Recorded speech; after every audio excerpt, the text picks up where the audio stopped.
by reminding committee members of your duty to avoid conflicts of interest under the North Carolina statute. I also need to inquire if there's any known conflict of interest with respect to any matters coming before the board at this time. Okay, seeing none, we'll proceed. I have discussed with Mr. Peel removing the approval of the draft minutes. It's on me. I did not have a chance to review the minutes, so I will be moving those to the next meeting for approval. Were you all able to see the minutes on the? Okay, I was not able to see them either, so that's another good reason for moving them to next month. And maybe the reason they weren't attached is because I failed to get back to Mr. Peel. So I'll try to do better in the new year. We'll move ahead to our first action item, and that's going to be presented by Nikki Maher. Ms. Maher?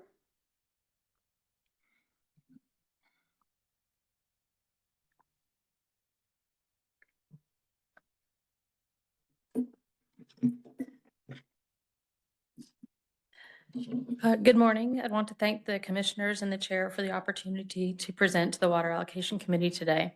My name is Nikki Maher, and I'm a member of the Basin Planning Branch. I'll be presenting the 2024 Broad River Basin Water Resources Management Plan as an action item on behalf of our branch. Pulling this plan together was a collaborative effort, and I'm happy to have a number of contributors with me today available to help answer your questions. Today, I'll present a brief overview of the Basin Plan, including water quality and quantity concerns, changes or additions to the plan based on comments we received from the public, and recommendations for protecting and improving water resources. Basin-wide planning is a non-regulatory watershed-based approach to identify areas across the state where water resource concerns should be addressed. The planning process also identifies areas that need additional protection, restoration, or preservation to ensure waters of the state are meeting their designated uses. Basin-wide water resources management plans are required under North Carolina General Statute 143-215.8b and are approved by the Environmental Management Commission every 10 years, according to Session Law 2012-200. Updates are provided throughout the 10-year period to adjust changes in water resources and modeling methodology, to report changes to wastewater permits, and to share advances in scientific knowledge.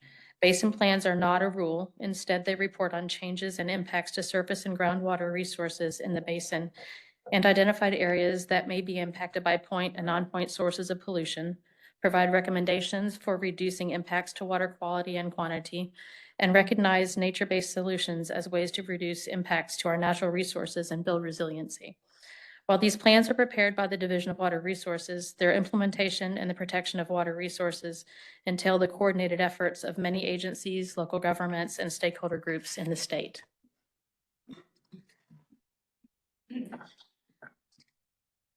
The 2024 Broad River Basin Plan is the fourth plan to be developed for the Broad River Basin by the Division of Water Resources.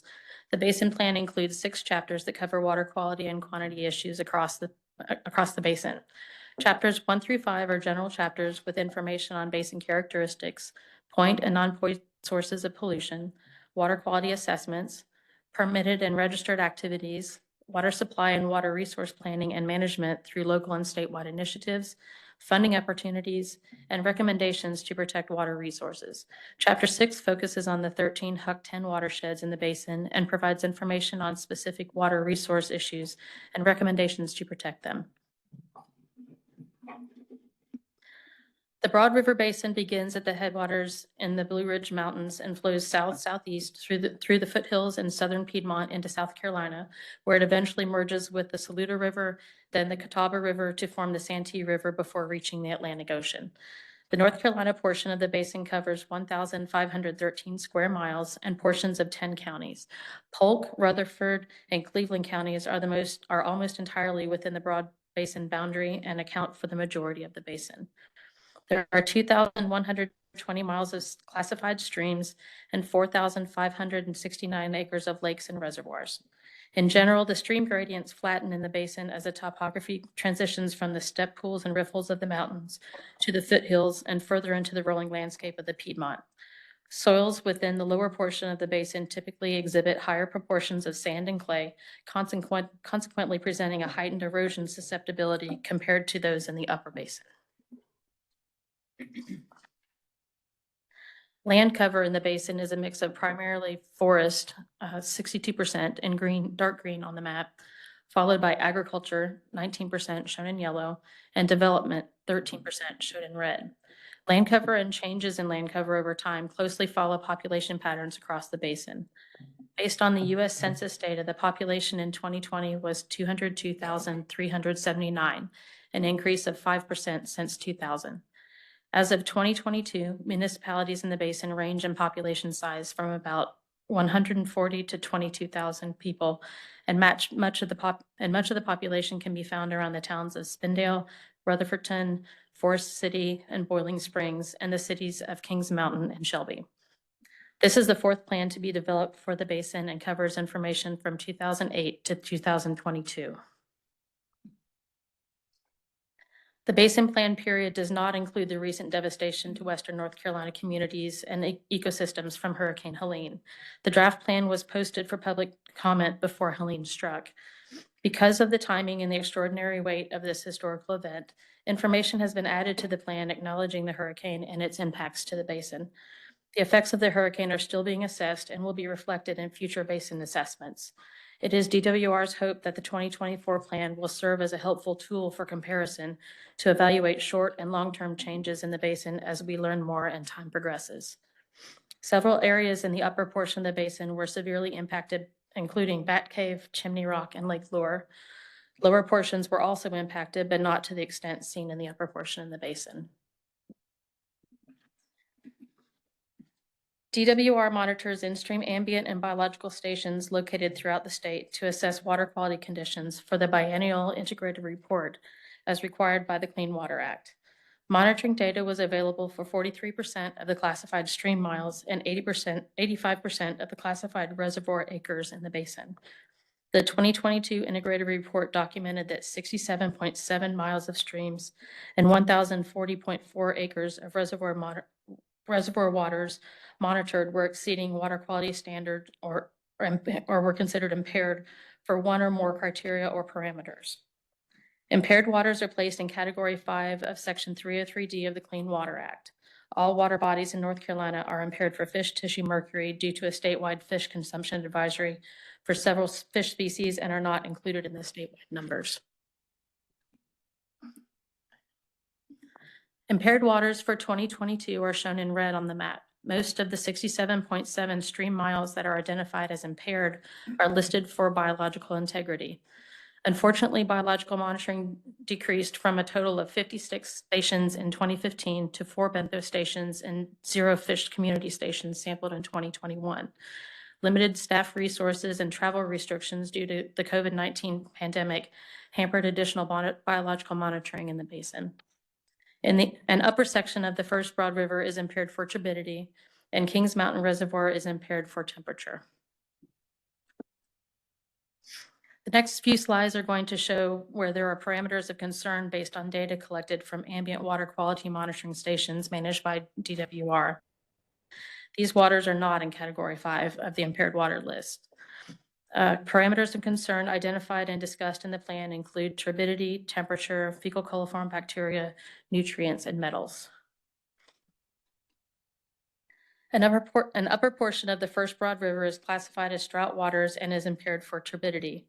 While not impaired, high turbidity levels have also been measured in the lower segment of the First Broad River in the lower part of Buffalo Creek. Both are located in Cleveland County and receive runoff from agricultural watersheds as well as from urban and industrial landscapes and new construction sites. Turbidity levels tend to correlate with stream flow, indicating levels were primarily non-point source stormwater driven. Ambient monitoring system data indicate the warmest temperatures over the last 5 years of the data period, 2018 to 2022, occurred in the Piedmont portion of the basin along the main stem of the Broad River and lower portions of the first and second Broad Rivers. The 2022 integrated report had no impairments for fecal coliform bacteria, but bacteria levels varied widely over the basin monitoring cycle. The highest fecal coliform levels sampled are all located in Cleveland County, which has the greatest number of animal operations in the basin. The county is also more developed in the lower portion, and stormwater runoff from urban areas in Shelby and Boiling Springs, faulty septic systems, and biosolid fields are also contributors to fecal coliform bacteria levels in these watersheds. Nutrients and metals are collected from 3 of the ambient monitoring system stations. Adjacent and upstream land use can significantly impact nutrient levels in streams and other water bodies. More nutrient monitoring in the basin could allow for a more comprehensive assessment of basin-wide conditions over time. There were no existing total metal impairments in the Broad River Basin, but there are several metal finishing and fabrication facilities located in the lower part of the basin. Routine metals monitoring with the new dissolved metal standard is recommended to help DWR better understand the impact metals may be having on aquatic environments.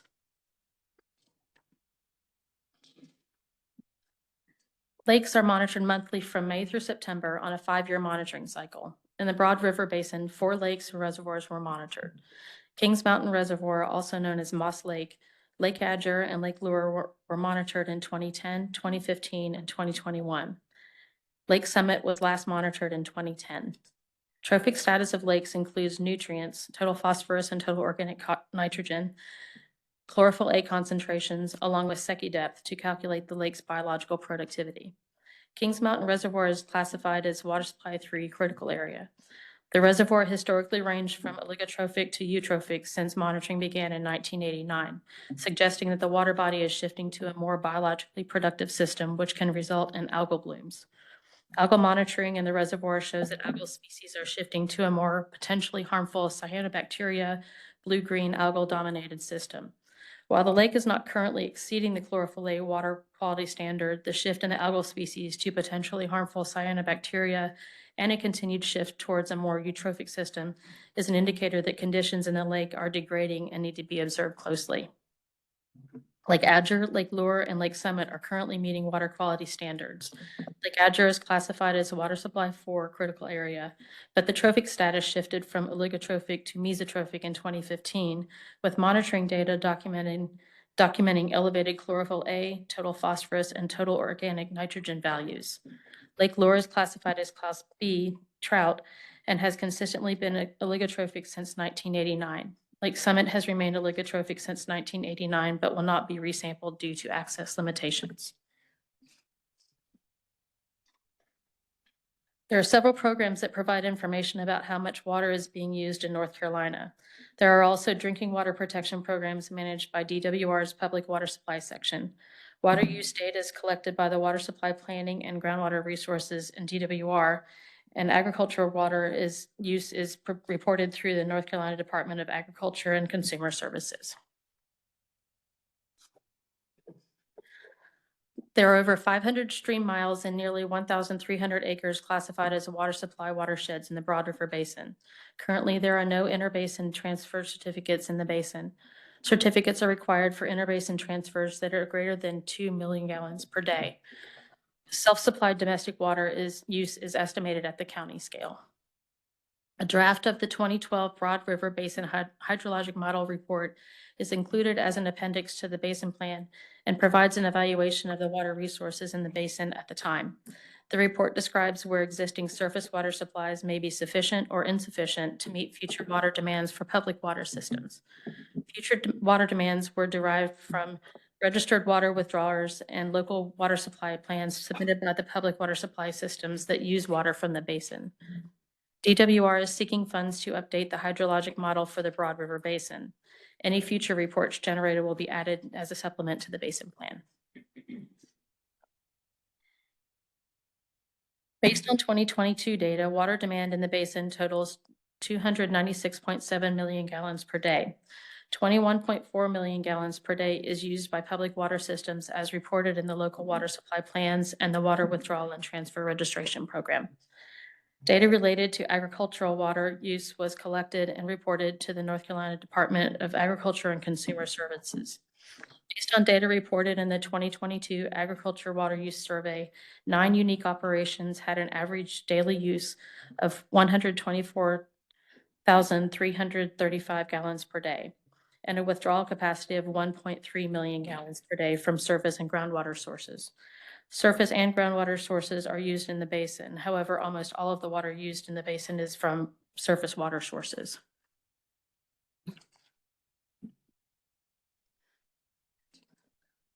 The public comment period for the 2024 Broad River Basin Plan was extended from 30 days to 60 days due to Hurricane Helene.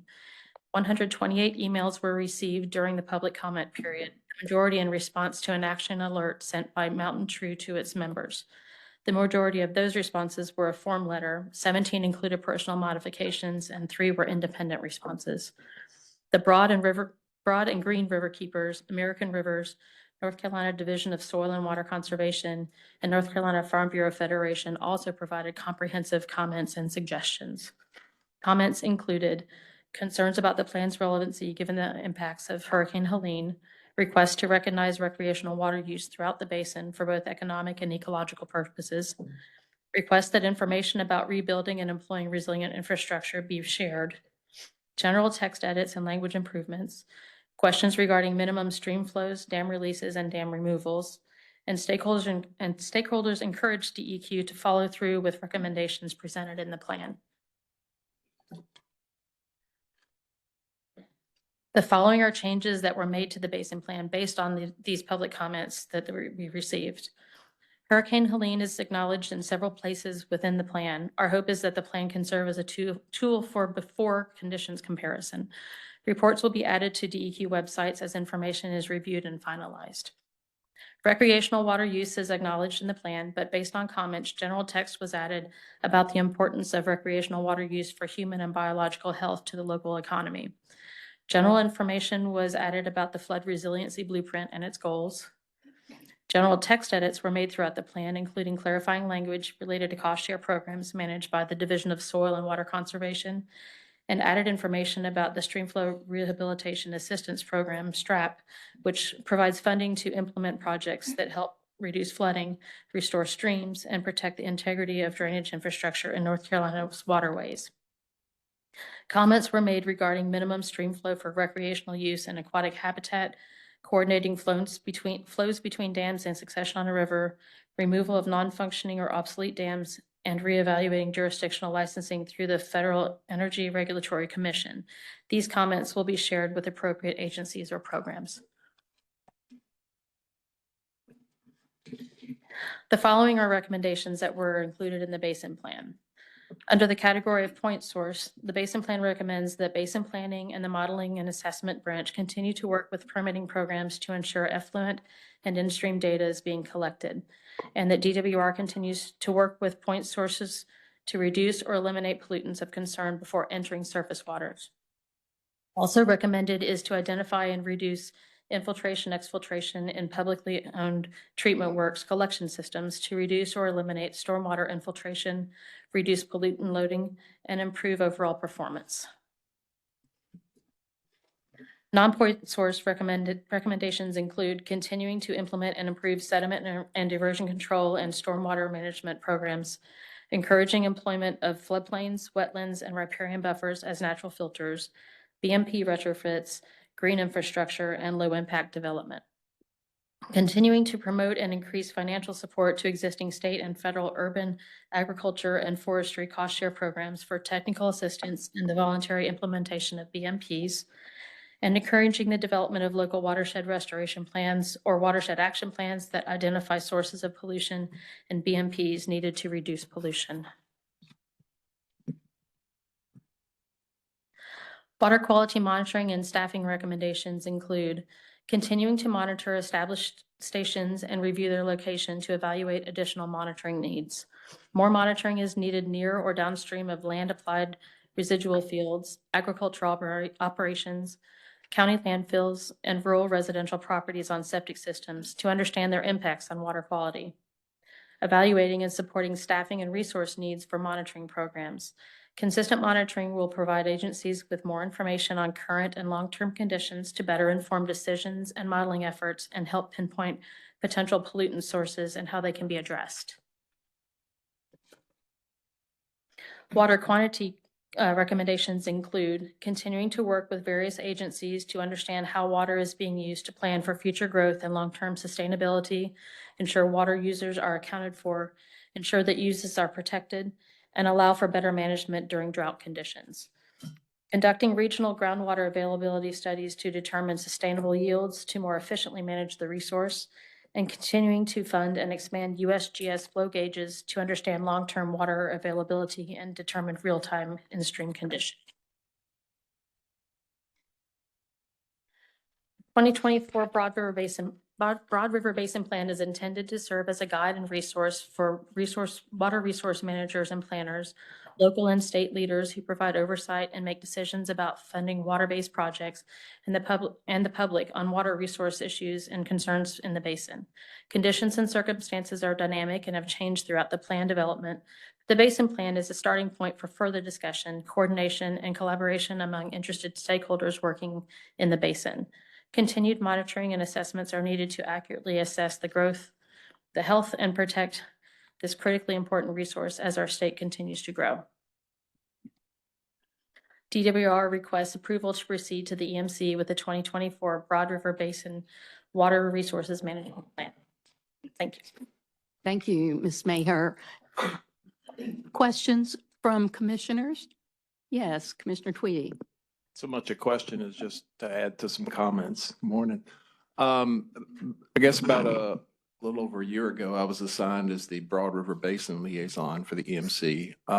So from that time on, I've been in touch with Ms. Mayer and Ms. Raquette about kind of where they're at with the basin plans, trying to learn more about the basin. I've worked a little bit in the Broad Basin in the past, but I'm not as familiar with it as some others. So talked with them about kind of their understanding of the issues in the basin, followed up last spring with some discussions with the river keepers.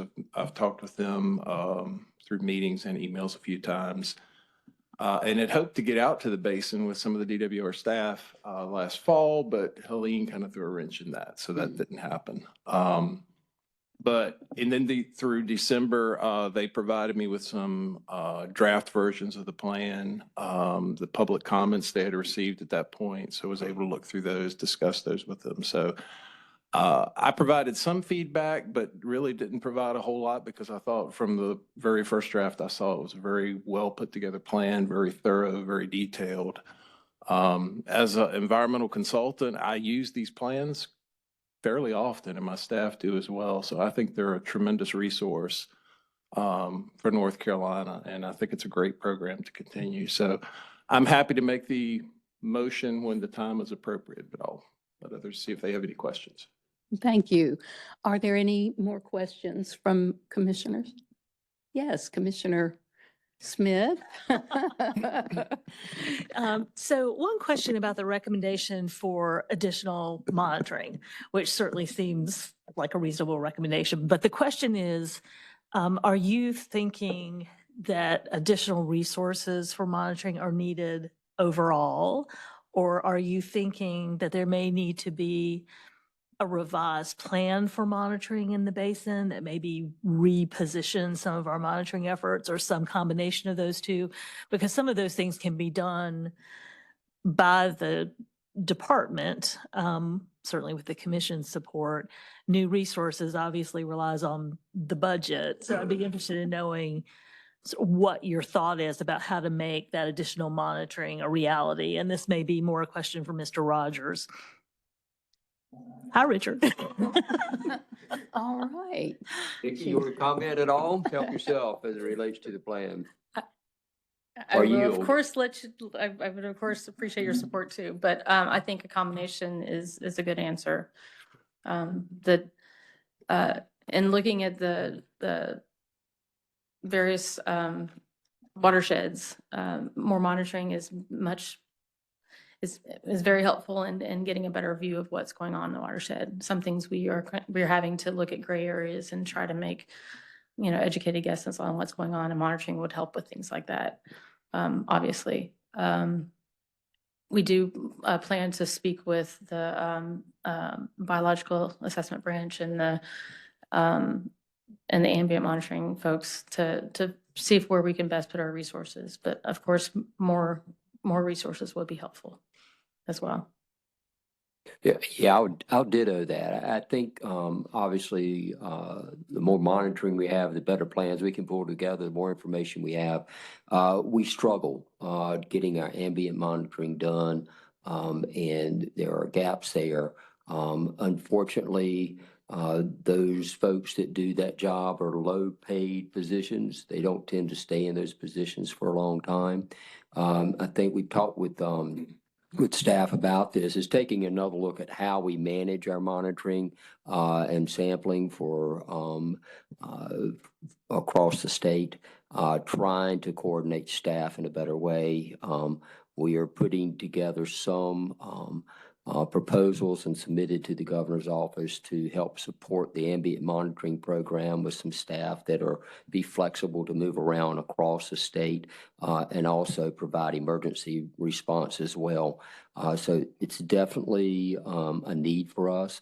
I think, Commissioner Smith, we need to look at how we're doing it to make sure that we can maximize efforts there. So organization of how we're doing it is important, but also additional resources are needed. I mean, not only for basin-wide planning, but from water quality, permitting, all of this information and data that we gather through our monitoring programs are used throughout the division, and it's critically important for us. So we do have a need. We're working on that from a budgetary perspective, but also I think the idea is to step back and look at the total scope of the need and making sure resources are where they need to be. That's one follow-up question. Is there any potential for partnerships with other organizations to do monitoring, whether they're university or nonprofit based? We've done that in a few situations in the state, and I know it's complicated It because is to use it for regulatory purposes, Yes. it's really important to maintain the appropriate protocols. Yeah, I think that is the challenge, is making sure that we can rely on the samples that are taken and making sure that they follow protocol. And so, I think obviously we need to look at that to see if there are opportunities to expand in some areas. But it is a challenge to make sure that the sampling is done appropriately, verified, and can be used for our purposes. I believe Commissioner Deerhag had a question. Or I have my comments, I'll just add on to that. My experience is that I learned working in the 3 southwestern basins that, for example, in Georgia, there are programs where other parties are reviewed, their protocols are reviewed and approved, QA, et cetera, so that their monitoring can be used, their monitoring data can be used. So there is proof of it succeeding in other states. So thank you for a great report. It's very helpful to see all of this. I'll just make a few observations. As for the sedimentation and erosion control issues, I've seen during my past few years as the ex officio on that commission that this particular basin has had a couple of major projects that have been in legal tangles and enforcement for a long time. I think they finally settled, but I continue to think that is especially a challenge in that basin. So I hope everyone will pay attention to that and see what we can do with education and outreach to help continue to improve that. I was a little concerned about having no access to Summit Lake or Lake Summit. I think I used to call it Summit Lake when I lived in Hendersonville. But is there no authority that would allow the state to do any water sampling? Because that's the uppermost lake, right? It is. It's private I don't know the answer to It's a that question. private lake. Yeah. Okay. Well, I was just curious about that. Dam safety is part of this commission's responsibility, and we certainly had that come to our attention with the hurricanes.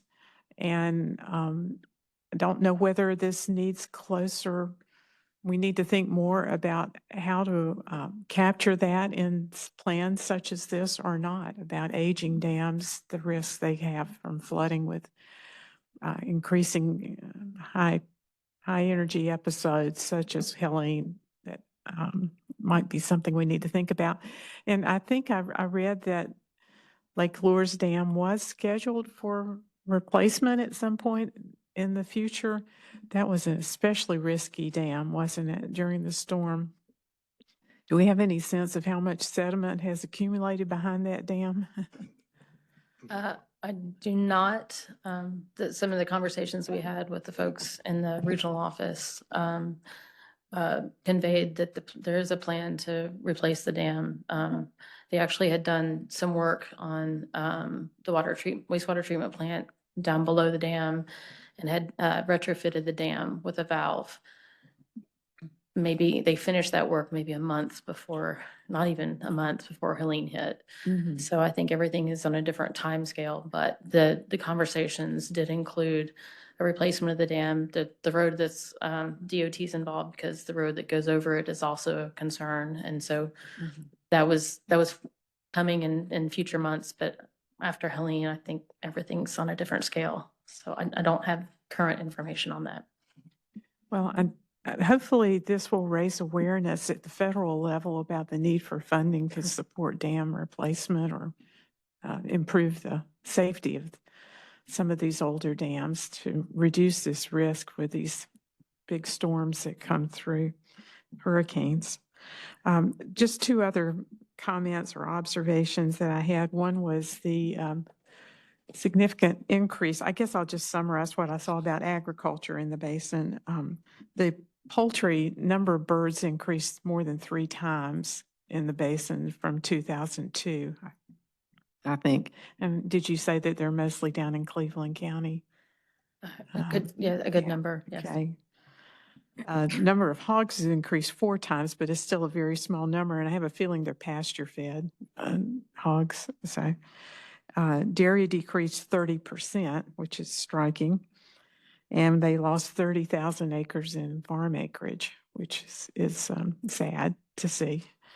But just thought I would point that out from a nutrient standpoint, nutrient management standpoint. And then the last thing I saw was that there had been 4 categories of PFAS or 4 congeners, whatever, of PFAS found at one of the monitoring sites. Is that correct?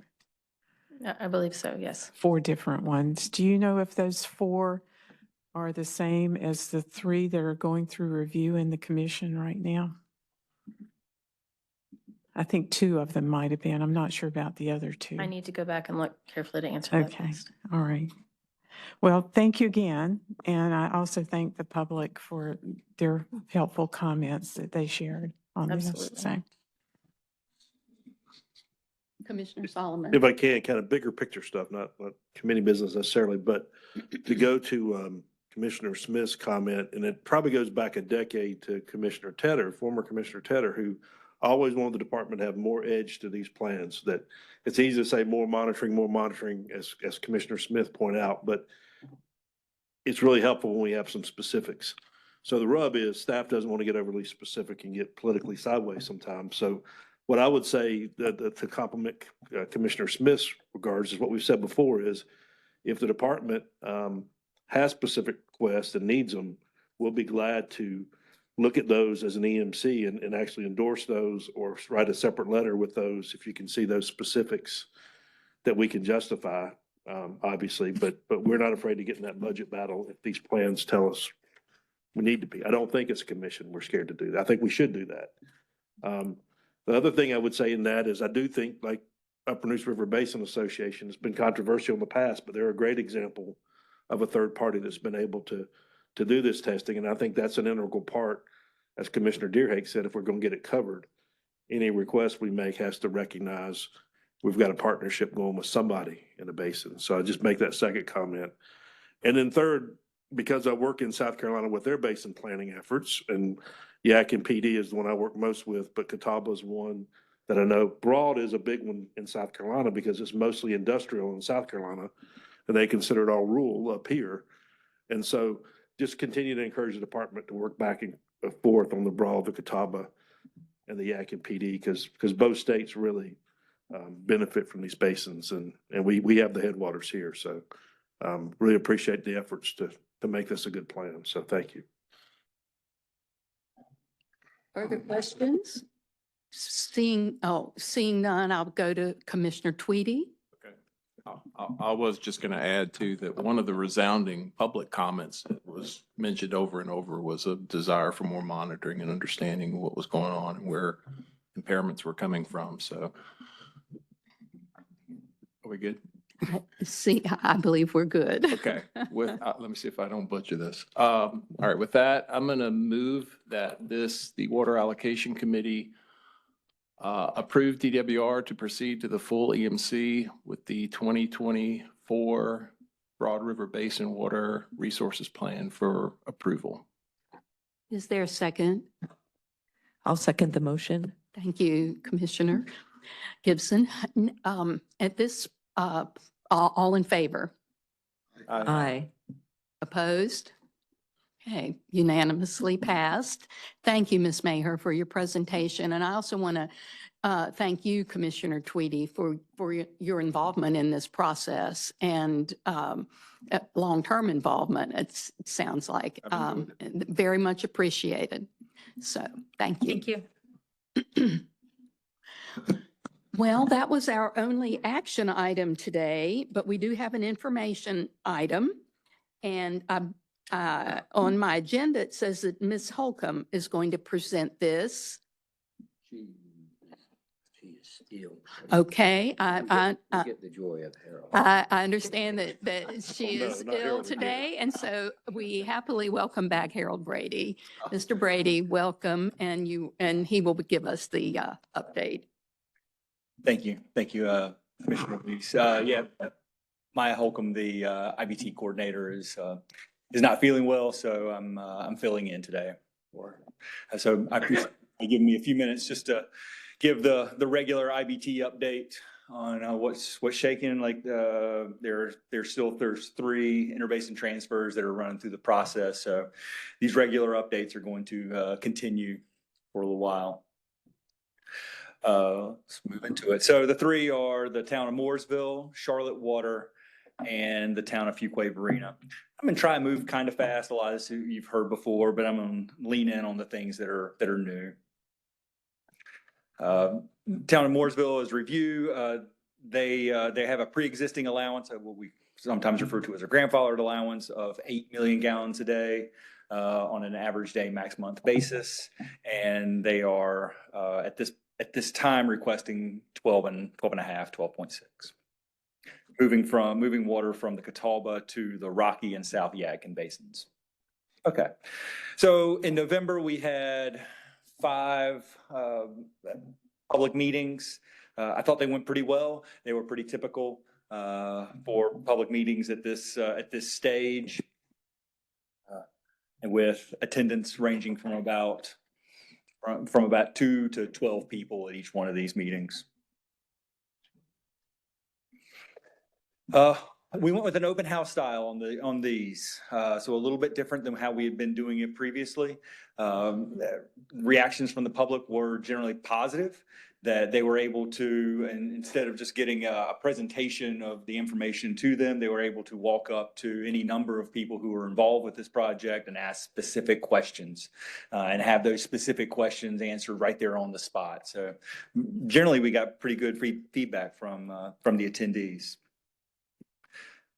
See here. Yep, some of the concerns were population growth. That's always a big one. Impacts to discharge permits. That starts to get into more specific to the individual person coming in. Wastewater impacts and impacts to properties along the Norman and Mooresville neighborhoods. This is just a slide of the process to give you an idea of where we are. That roughly completes the notice of intent phase of this, so they'll be moving into writing the environmental document. I say it roughly completes that because they have received a request or a recommendation from South Carolina DES to have an additional meeting down in South Carolina. It'll be noticed out 30 days, so whenever that finally happens, there'll be a 30-day notice. So I give you that as I'm not sure when that meeting would happen, but certainly not within the next month. Okay. Any questions on Mooresville before I move on? All right. Charlotte Water, this is a modification to their existing permit that is 33 million gallons a day. And at this time, the request is for 63 million gallons a day. This is moving water from the Catawba to the Rocky basins. So they have completed those public meetings in earlier last year, about midway through last year, and they've moved on into the second phase, the environmental document. For modification, an EA is required by statute. However, there is a settlement agreement with South Carolina that compels them to do an environmental impact statement. So they will be doing an EIS document. Can we modify that slide in the future, just so we make that clear? Absolutely. I'll go ahead and make that change. Thank you.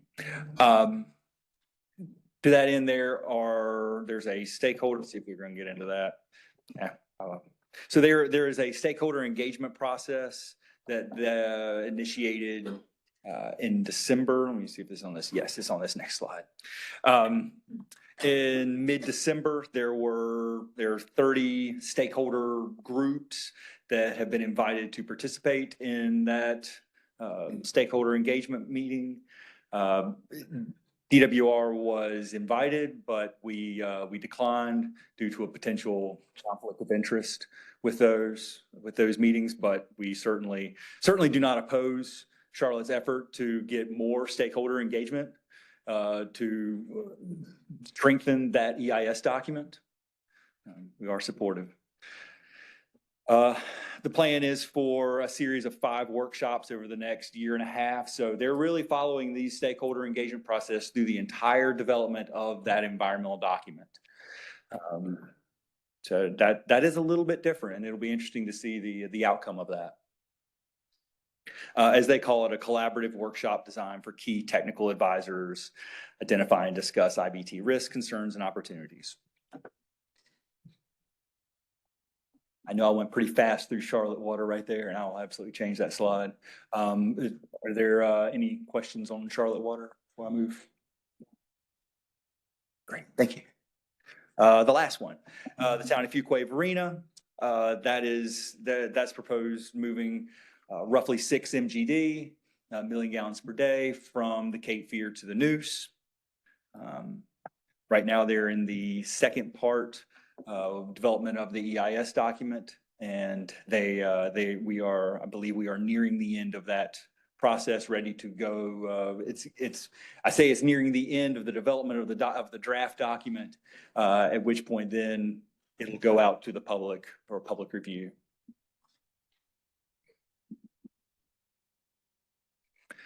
And I am not Maya Holcomb, but Maya Holcomb is the IBT coordinator. I'm Harold Brady.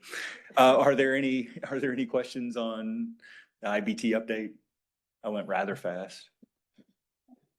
Commissioners, any questions? Okay, seeing none at this time, I want to thank you, Mr. Brady, for stepping in and giving us this presentation. And we are happy for you and your section to now have an IBT coordinator in place, given that there are 3 on deck right now. So thank you again for stepping in. We are excited, and Maya is doing a wonderful job, filling in fantastic. Great, that's good to hear. Thank you. Thank you. Director Rogers, would you care to make any remarks, or would you like to save those? for I'll later. save most of my remarks for the commission meeting tomorrow. Happy New Year to everybody. We're coming in a cold way. But we are, as a department, transitioning, and that is all going well. And I did want to acknowledge the retirement of Fred Tarver, who worked in the Basin Planning Group. And I know Marion may have a few additional words, but Fred worked with the division his entire career for 33 years. Did exceptional job and really enjoyed getting out in the field and doing the field work. But Marion, you may have a few additional words that you'd like to speak to. Thank you. I know the team is really going to miss him. He's such a great resource, but also very entertaining with a dry wit. But he has been very helpful for me as I looked at, especially the three southwestern basins. We had multiple trips with Jenny and others out there and met with a number of staff as in the Asheville Regional Office, as well as stakeholders in the area. But he's highly respected for his knowledge of water quality issues throughout the state and sought after, as I recall, for participation in interstate committees and various types of monitoring programs. So I know he will be missed, but I do want to share everyone else's appreciation for all of his years of work. I want to echo that, Commissioner Deerhage. I had the opportunity to work with Mr. Tarver when I was in the Attorney General's office, and he was indeed a great resource, and I enjoyed his wit, and it was clear from the beginning how much he liked to get out into North Carolina's rivers. He didn't see any point in me going to Europe to float on the Rhine. We had a lot of great rivers here. So best of luck best wishes for your retirement, Fred. At this point, I think, Oh, I'm sorry. that's okay. Was just going to do some closing remarks, but please. So one follow-up question from the earlier discussion of the River Basin Plan and access to Lake Summit. I don't quite understand that issue, and I think it would be helpful for us to get some advice from the AG's office. I mean, the definition of waters in state statute is not limited to public waters, but in any case, Lake Summit appears to have been created as a hydroelectric project by Duke Energy. So I think it would be helpful to get a little more advice on that, because we regularly inspect or monitor property that is not public property, but it's pretty clear that a lake like Lake Summit should be considered part of the waters of the state that are regulated under the water quality laws. So I'd like to have a better understanding of where that idea is coming from, that we can't have access to that lake for monitoring. I agree, Commissioner Smith. That's an excellent recommendation. And council is making note of it now. Thank you. All right, before I move to closing remarks, any other comments? All right, well, my closing remarks are to once again commend and thank staff for all the great work that you do and being generous with your time when we have questions or need help understanding something. You really do a tremendous job, and I thank you.